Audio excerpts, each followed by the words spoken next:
کیا کہ ہم لوگ آیت الکرسی سیکھیں گے۔ میں نے یہ کتاب احکام المرجان فی احکام الجان، جنات پر مشتمل بہت مقصود کتاب، بہت اچھی کتاب، بہت محقق کتاب ہے۔ کتے کی بھوک کے سلسلے میں آپ لوگوں کو بتایا تھا، تو اس میں یہ بھی ایک چیز لکھی ہوئی ہے، جنات عام طور سے کالے کتے کا روپ استعمال کرتے ہیں۔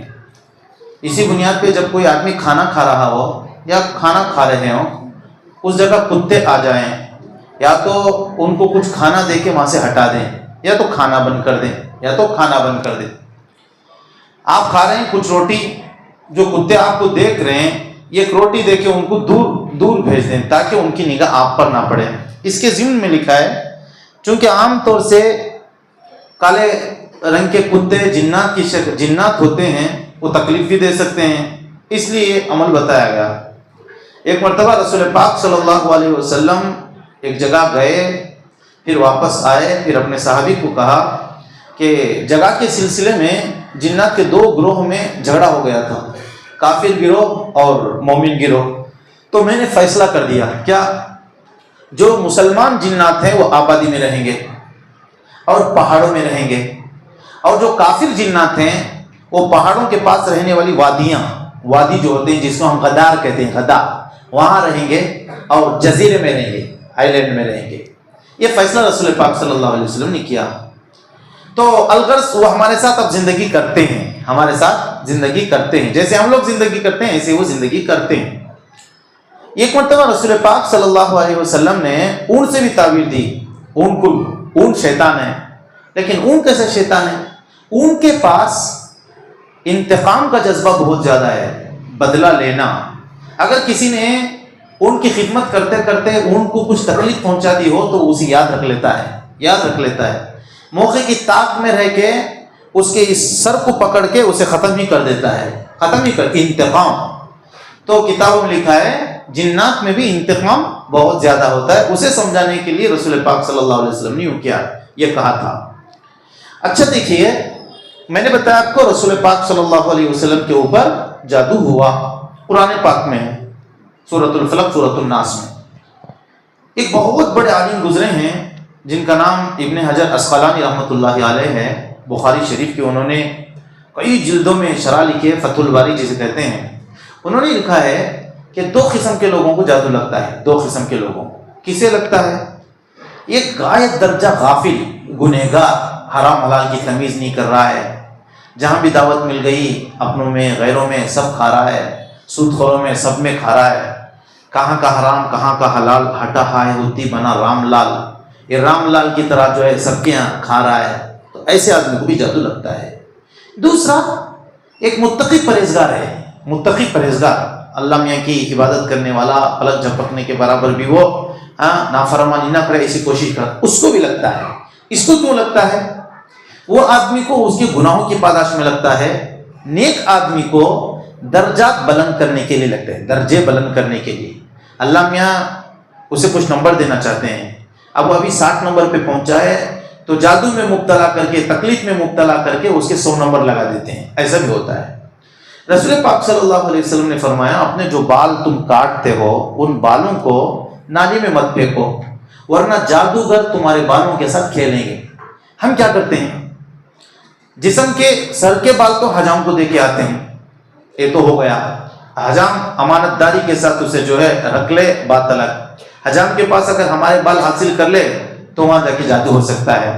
باقی جسم کے دوسرے جو بال ہم نکالتے ہیں اس میں بھی بے احتیاطی بہت زیادہ ہوتی ہے، اس لیے رسول پاک صلی اللہ علیہ وسلم نے فرمایا، بالوں کو مت پھینکو ورنہ جادوگر تمہارے بالوں کے ساتھ کھیلیں گے۔ رسول پاک صلی اللہ علیہ وسلم کے پاس ایک لڑکا آتا تھا، چھوٹا لڑکا تھا۔ آج بھی میرا مضمون شاید اسی پہ ختم ہو جائے۔ اصل پس منظر بتانا کیا ہے، پس منظر کے آپ لوگ یا آپ کے دوستوں کو، شناساؤں کو، سب کو بتاؤ کہ دنیا میں ایک ہی ذات ہے جو قادر مطلق ہے، جو چاہتا ہے وہ کرتا ہے، وہ اللہ ہے۔ اللہ کے علاوہ اور کسی کی ذات نہیں ہے۔ کہ لوگ کہتے ہیں حضرت اسے بہت ڈر لگتا ہے، کیوں؟ وہ نیمبو والے ہیں، ایسا کہتے لوگوں کے دماغ میں بیٹھ گیا ہے۔ لوگ کہتے ہیں حضرت بچے نہیں ہو رہے ہیں، ایسا لگتا ہے کسی نے کرا دیا ہے۔ کیا ہے؟ بچے دینا اللہ میاں کی طاقت تھی کیا نیمبو نے اللہ میاں کی طاقت چھین لی ہے؟ نعوذ باللہ من ذالک. کہاں ہے ہمارا عقیدہ؟ کدھر جا رہا ہے؟ ہم کہاں بندھے ہوئے ہیں ہم لوگ؟ تو باقاعدہ چھوٹی چھوٹی چیزوں کو جو ہے باقاعدہ ہمارا دماغ خراب ہوتا ہے، ہم عامل کے پاس جاتے ہیں. اور عامل کون اللہ والا ہے؟ کرتا پاجامہ پہننے سے تو اللہ والا ہو نہیں جاتا. ورنہ جا کے یہودیوں کو دیکھو ان کا لباس کیسا ہے. فلسطین کے اوپر جو جھگڑا کر رہے ہیں ان کے بھی سر پہ تو ٹوپی ہے اور پورا آبا پہنے ہوئے، یہاں سے یہاں تک پہنے ہوئے ہیں، جو اپنے آپ کو رب بھی کہتے ہیں. کرتا پاجامہ پہن لینے سے کوئی دیندار ہونا کوئی ضروری نہیں ہے. اگر داڑھی بڑھ جانے کی بنیاد پہ دیندار ہے تو کتنے روشی لوگ ہیں ان کی داڑھی ناف تک آ رہی ہے. داڑھی تو داڑھی مونچھیں بھی ناف تک آتی ہیں، یہ کوئی پرہیزگاری نہیں. اگر تقویٰ تو اصل یہاں ہوتا ہے، یہاں ہوتا ہے. تو کوئی بھی آدمی، اس کی پہچان یہ ہے اگر ہم کسی کے پاس گئے تو وہ ہمارے ذہن کو جادو سے ہٹا کے اللہ تعالیٰ سے جوڑ دے، اللہ تعالیٰ سے جوڑ دے. دیکھیے میں نے کل ایک آیت کے بارے میں آپ کو بتایا تھا کہ جادو کے سلسلے میں اللہ تعالیٰ نے سورہ بقرہ میں بڑی تفصیل کے ساتھ کیا کیا ہوتا ہے. منہما ما یفرقون به بین المرء وزوجہ، جادو کے ذریعے سے وہ لوگ شوہر اور بیوی کے درمیان جدائیگی ڈال دیتے تھے. وَيَتَعَلَّمُونَ مَا يَضُرُّهُمْ وَلَا يَنْفَعُهُمْ، وہ لوگ ایسا جادو سیکھتے تھے جو ان کو نقصان دیتا تھا، نفع نہیں دیتا تھا. لیکن ان ساری چیزوں کے بعد اللہ تعالیٰ نے کہا ہے وَمَا هُمْ بِضَارِّينَ بِهِ مِنْ أَحَدٍ إِلَّا بِإِذْنِ اللَّهِ، وہ لوگ اللہ تعالیٰ کے حکم کے بغیر کسی کو تکلیف پہنچانے والے نہیں. مسئلہ ہی ختم ہو گیا. اللہ کے حکم کے بغیر پتہ نہیں ہلتا ہے تو ہم کو جادو کیسے لگے گا؟ جب سب کچھ کرنے والا اللہ ہی ہے تو حل بھی اللہ ہی کے پاس ہونی چاہیے. میرے پاس کتنے واقعات آپ کو بتاؤں. ایسے واقعات میں رسول پاک صلی اللہ علیہ وسلم کی جادو سے پہلے ایک واقعہ آپ کو بتاتا ہوں. ہمارے ایک استاد سے، ان کا لڑکا بہت خوبصورت تھا. استاد بھی بڑے اعلیٰ قسم کے اللہ والے، ان سے جو بھی دعا کروائی جاتی ہے فوراً دعا قبول ہو جاتی ہے. لیکن وہ بچہ جو بہت زیادہ خوبصورت تھا وہ مبتلا ہوا. کیا تھا؟ رات بچے کو جو ہے شاہ جنات کی لڑکی عاشق تھی تو ناف سے لے کر گھٹنے تک کا حصہ کھلا رکھنا تھا. ایسی اللہ بچائے ہم لوگوں کو، ہماری نسلوں کو بچائے. ایسی مصیبتیں بھی آتی ہیں. اس لیے میں نے اکابر سے سنا، دعا کرتے تھے کہ یا اللہ ہم کو عاملوں کا کھلونا مت بنا، ہم کو ڈاکٹروں کا کھلونا مت بنا. آپ کو آئی سی یو میں رکھ دینے کے بعد پتہ نہیں چلتا ہے کہ کیا ہو رہا ہے، مرا کی جیا کی کچھ بھی نہیں معلوم ہو رہا ہے. میڈیسن منگایا جا رہا ہے، مرا پڑا ہے. ڈاکٹروں کا کھلونا بن گئے. موت کے وقت میں ایسا انجیکشن لگایا کہ غنودگی آ گئی، بے ہوشی طاری ہو گئی، کلمہ نہیں ملا، ایسے ہی چلے گئے. یہ ڈاکٹروں کا کھلونا. عاملوں کا کھلونا کیا؟ عامل ہمارے جذبات کے ساتھ کھیل رہے ہیں، ہمارے جوانی کے ساتھ کھیل رہے ہیں، ہمارے دوشیزاؤں کے ساتھ کھیل رہے ہیں. نہ جانے کیا کریں، پتہ بھی نہیں چل رہا. بیچارہ پریشان، کیا کریں. ایسا ہو رہا ہے. میں گھر میں جاؤں تو گھر میں قسم کی آوازیں ہیں. میں کیا کروں؟ پریشان ہو گیا. تو استاذ کا ایسا ہی تھا. استاذ سفر کر کے دیوبند گئے، گجرات گئے، لیکن جس آدمی کے پاس بھی جاتے تھے تو وہ عامل اٹھ کے باہر آ جاتا تھا. اٹھ کے باہر آ کے حضرت آپ کے پیر پکڑتا ہوں، اللہ کے لیے آپ یہاں مت آئیے. شاہ جنات کی میں دشمنی مولنا نہیں چاہتا، اللہ کے لیے آپ چلے جائیے. استاذ کو باہری سے بھیج دیتا تھا. پھر میں نے پوچھا حضرت ہوا کیا؟ اللہ میں نے اس کو نجات دی. کیسے دی؟ درود پاک بہت کثرت سے پڑھتا تھا. رمضان المبارک کے موقع میں تکلیف ہو رہی ہے تو آپ سمجھو ہم کیا سمجھتے ہیں، رمضان المبارک میں شیطان بدے جاتے ہیں. سرکش شیطان. کون ہے وہ؟ سرکش شیطان. جیسے مسجد میں ہم لوگ آ سکتے ہیں، لیکن اگر کوئی پیوٹ آدمی آئے تو کیا کریں گے؟ بھگا دیں گے. آپ پیا ہوا ہے، جا تو باہر بول کے. لیکن ایک آدمی کرتا پاجامہ پہن کے آ جائے تو آپ اندر آنے دیں گے.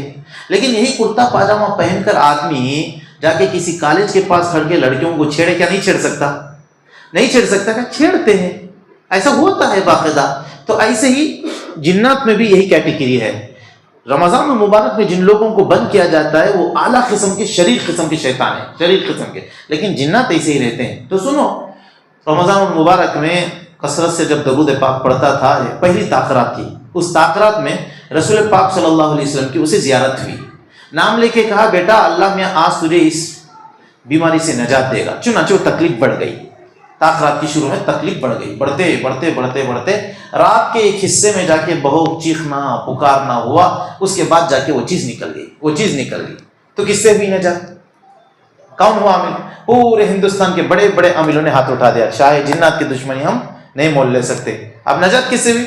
درود پاک سے۔ کسے؟ درود پاک سے۔ درود پاک کیا مجھے نہیں آتا ہے، آپ کو نہیں آتا ہے؟ نسخے تو ہمارے پاس ہیں، لیکن ہم ان نسخوں پر عمل بھی نہیں کرتے، بھروسہ بھی نہیں کرتے۔ کیوں؟ ہم کو بھروسہ اس وقت آتا ہے جب کوئی بڑھیا چیز ہمارے سامنے آئے، بندش کی شکل میں بہت بڑا ناریل، ناگپور کا ناریل دے دیا جائے، دیکھتے ہی ہمارا ذہن بن جاتا ہے، ہاں ہمارا کام ہو رہا ہے۔ لیکن احادیث میں تو ایسا نہیں ہے۔ اب کسی آدمی کا ذہن ایسا ہی بن گیا ہو تو اب چلتے وہ ناریل چھوڑ کے اتنا بڑا تربوز باندھ دے گا، کیا کر دے گا؟ کلنگڑا، تاکہ مسئلہ بہت جلد حل ہو جائے۔ جتنی بڑی چیز باندھیں گے اتنا۔ اب چلتے لوگ جو ہے، جس میں ہم پانی پیتے ہیں، تانبے کا وہ کیا ہوتا ہے، اسے باندھ لیا جائے بیچ میں، مسئلہ اور جلد حل ہو جائے گا۔ سب واہیات ہیں، سب کیا ہیں؟ واہیات ہیں۔ اب چلیے، رسول پاک صلی اللہ علیہ وسلم کے پاس ایک چھوٹا بچہ آتا تھا، یہودیوں کا، محبت سے آتا تھا۔ یہودیوں نے اس کو پھسلایا، ہر قسم کی تکلیف رسول پاک صلی اللہ علیہ وسلم کو دے چکے تھے۔ یہ آخری قسم کا حربہ تھا، اور لوگ رسول پاک صلی اللہ علیہ وسلم کو جادوگر بھی کہتے تھے، جادوگر ہونے کا طعنہ دیتے تھے۔ اس الزام کو ہٹانا بھی تھا، جو جادوگر ہوتا ہے اس کو جادو نہیں لگتا ہے۔ اور آپ تعجب کریں گے، جنات بھی جادو کرتے ہیں، انسان بھی جادو کرتے ہیں۔ جب انسانوں کی بس سے ختم ہو جاتا ہے، جنات کے حوالے کر کے ان سے جادو کرواتے ہیں۔ یہ تو ہر طرف ہے ہی بلا، لیکن اس بلا کی طرف ہم کو دیکھنا ہی نہیں۔ کیوں نہیں دیکھنا ہے؟ ہم کس کے ماننے والے ہیں؟ ہم اس اللہ کے ماننے والے ہیں جس نے ساتوں آسمان ساتوں زمین کو بنایا ہے، جس نے آفت و بلا کو بھی بنایا ہے، اس نے عافیت کو بھی بنایا ہے، براہ راست اس کی طرف۔ ارے یہ عورت ایسا، ارے اس کی ساس بہت بری ہے، اس نے یہ کرا دیا ہوگا، کپڑوں میں وہ کرا دیا ہوگا۔ ٹھیک ہے، ساس بری ہے، جس اللہ کے ہم ماننے والے اس کی تو طاقت سوچو، وہ کیا طاقت ہے۔ بہت سارے لوگوں کے در پہ ہو کے مرغی کا گوشت استعمال کرتے ہیں، خنزیر کا گوشت استعمال کرتے ہیں، وہ بھی سن لیں، وہ اسلام سے نکل جاتے ہیں، وہ مومن نہیں رہتے، کافر ہو جاتے ہیں۔ یہ اور بات ہے ان کا جادو کس حد تک چڑھتا ہے یا نہیں چڑھتا ہے، لیکن اس عمل کی بنیاد پہ وہ کافر ہو جاتے ہیں۔ حدیث پاک میں من اتی کاہنا فقد کفر، جو آدمی جا کے اپنا ہاتھ دکھاتا ہے، دیکھو ذرا میری قسمت کیا ہے۔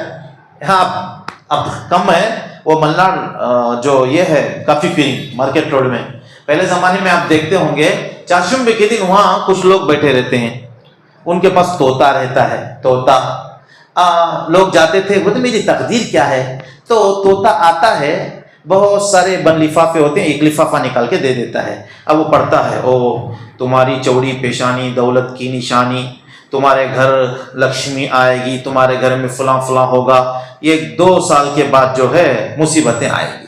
ارے یہ کیا، یہ پریشان، اچھا 2 سال کے بعد کیا ہوگا؟ 2 سال پریشان، 2 سال کے بعد تم کو عادت بن جائے گی۔ اب کیا مطلب؟ مصیبتیں ہی مصیبتیں۔ آپ سوچو، جس کی قسمت اتنی پھوٹی ہے کہ وہ نالی کے پاس بیٹھا ہے، کون؟ نالی کے پاس بیٹھا ہے، وہ تمہاری کیا قسمت بتائے گا؟ آج بھی لوگوں میں معمول ہے، چلتے ہوئے بڑھ کے کو گھر کے اندر بلا لیتے ہیں۔ ارے وہ دھپٹے بجاتے ہوئے بھیک مانگنے کے لیے مرشد لوگ آتے ہیں، سحری میں اٹھاتے ہیں تو فل ٹائم گڈ نائٹ رہتے ہیں، پتہ نہیں منہ میں ایسی بدبو آتے رہتے، ان لوگوں کو بتا کے قسمت بتاتے ہیں، مرادیں مانگتے ہیں۔ سوچو مت کتنی ماری گئی ہے ہم لوگوں کی، تھوڑی دیر کے لیے سوچو۔ ہم کسی گنپتی کی پوجا نہیں کرتے ہیں، ہم اپنے ہاتھوں سے کسی مورتی کو بنا کے پوجا نہیں کرتے ہیں، ہم اس اللہ کی عبادت کرتے ہیں جو ساتوں آسمان ساتوں زمین کو بنایا ہے۔ اب دیکھیے رسول پاک صلی اللہ علیہ وسلم کو یہ بتانا تھا، پوری امت کو بتانا تھا، ارے یہ بہت بڑی طاقت ہے، تو اس کا حل بھی کیسے ہے؟ نبی صلی اللہ علیہ وسلم کے پاس وہ جو بچہ آتا تھا اس کو پھسلایا گیا، پھسلا کے جو ہے کنگھی مانگ لی گئی۔ نبی صلی اللہ علیہ وسلم جو کنگا کرتے تھے وہ کنگھی لے لی گئی، اس کنگھے میں بال تھے، وہ بال لے لی گئے، اس بال میں لبید ابن عاصم یہودی تھا اور اس کی بچیوں نے سب نے مل کے جادو کر دیا۔ جادو بھی کیسے کیا؟ ان بالوں میں گھانٹیاں لگائیں۔ رسول پاک صلی اللہ علیہ وسلم کے بال چھوٹے چھوٹے نہیں تھے، لما جمع وفرا، یہاں تک، اور یہ جو تکلا ہونے کا ہے وہ عمرہ اور حج کے موقع پہ ہوا تھا، ورنہ نبی صلی اللہ علیہ وسلم زلفیں رکھتے تھے تو لمبے لمبے بال، اس میں تو گھانٹ لگا سکتے ہیں، 11 گھانٹے اطمینان کے ساتھ لگا سکتے ہیں۔ اب رسول پاک صلی اللہ علیہ وسلم کو ہوا کیا، دنیاوی معاملات میں ایک قسم کی بھلاٹ آئی، دنیاوی معاملات میں، دینی معاملات میں نہیں۔ کھانا نہیں کھائے ہیں لیکن ذہن کہہ رہا ہے کہ کھانا کھا چکے ہیں، دودھ پیے ہیں، ذہن کہہ رہا ہے کہ دودھ نہیں پیے ہیں۔ دنیاوی معاملات میں جو ہے رسول پاک صلی اللہ علیہ وسلم کو ایک قسم کی بھلاٹ آئی، خود محسوس بھی کرے کہ ایسا ہو رہا ہے، مجھے ایسا کیوں ہو رہا ہے، معلوم نہیں ہو رہا تھا۔ رسول پاک صلی اللہ علیہ وسلم کو معلوم نہیں ہوا کہ مجھے کیا ہو رہا ہے، لیکن حالات ایسے کیوں ہو رہے ہیں، اس بارے میں رسول پاک صلی اللہ علیہ وسلم پریشان تھے۔ رسول پاک صلی اللہ علیہ وسلم تو عالم الغیب تھے نہیں، اللہ تعالیٰ جو بتاتا تھا وہ معلوم ہوتا۔ تو اب کیا ہوا، ایک مرتبہ سوئے ہوئے تھے، 2 فرشتے آئے، ایک فرشتہ سر کے پاس کھڑا، ایک فرشتہ جو ہے پیر کے پاس کھڑا۔ ایک فرشتے نے ایک فرشتے سے پوچھا اس آدمی کو کیا ہوا ہے، تو دوسرے فرشتے نے کہا مطبوع، اس کو جادو ہو گیا ہے، منتبہ، کس نے جادو کیا ہے؟ تو دوسرے فرشتے نے کہا لبید ابن عاصم و بناتو، لبید ابن عاصم اور اس کے بیٹیوں نے۔ کس میں کیا ہے؟ فی مشتن و مشاطہ، کنگھی اور کنگھی کے بالوں میں کیا ہے؟ وہ کہاں ہے؟ فی بئر زروان، زروان نامی ایک کنواں تھا، اس کنویں میں ان بالوں کو دفنا دیا گیا ہے۔ رسول پاک صلی اللہ علیہ وسلم صبح اٹھے، بہت زیادہ خوشی تھی، بہت زیادہ خوشی تھی۔ اس خوشی میں کہنے لگے عائشہ اللہ نے میرا مسئلہ حل کر دیا ہے، مجھے بتا دیا ہے کہ مجھے کیا ہوا ہے، مجھے کیا ہوا ہے، مجھے بتا دیا ہے۔ چنانچہ اپنے صحابہ کو لے کر اس کنویں کے پاس گئے۔ سنو اس کنویں کی کہانی، جادو کے اندر کتنی شدت تھی جو رسول پاک صلی اللہ علیہ وسلم کو کیا گیا۔ ظاہر سی بات ہے بڑی شخصیت کو اگر جادو کیا گیا، چھوٹا موٹا تو جادو چلنے والا نہیں، بڑا ہی جادو کرنا پڑے گا۔ اس بڑی شخصیت کے اوپر اتنا بڑا جادو کہ جب گئے تو دیکھا بئر زروان کے پاس جو پتے تھے، پتے بھی ڈراؤنی، طلعوہا کأنہ رؤوس الشیاطین، شیطان سے تعبیر کیا گیا، ان پتوں کو شیطان سے تعبیر کیا گیا ہے۔ وہ پتے ایسے لگ رہے تھے ایک قسم کے ڈراؤنی شیطانی شکل کے تھے۔ اچھا پانی کا رنگ بدل گیا تھا، کیوں بدل؟ مہندی کا رنگ ہو گیا تھا۔ 2 باتیں لکھی ہیں اس میں، ایک بات یہ ہے کہ اس جادو کی شدت کی بنیاد پہ پانی کا بھی رنگ بدل گیا تھا، دوسری بات ہے کہ پتوں کے گرنے کی بنیاد پہ پانی کا رنگ بدلا ہے، لیکن یہ بات زیادہ قرین قیاس لگتی ہے کہ جادو کی شدت کی بنیاد پہ پانی کا رنگ بدل گیا تھا۔ رسول پاک صلی اللہ علیہ وسلم نے صحابہ اکرام کو حکم دیا اندر جاؤ، ایک پتھر ہے، پتھر کے نیچے میرے بال رکھے ہوئے ہیں، اسے نکال کے لاؤ۔ نیچے گئے بال لانے کے لیے، لیکن وہاں موم سے بنا ہوا رسول پاک صلی اللہ علیہ وسلم کا ایک مجسمہ بھی تھا، مجسمہ جسے پتلا کہتے ہیں۔ اور رسول پاک صلی اللہ علیہ وسلم کو اتنے حصے میں سر کا درد رہتا تھا، اتنے حصے میں، یہ درمیان کے حصے میں وہ لے کے آئے۔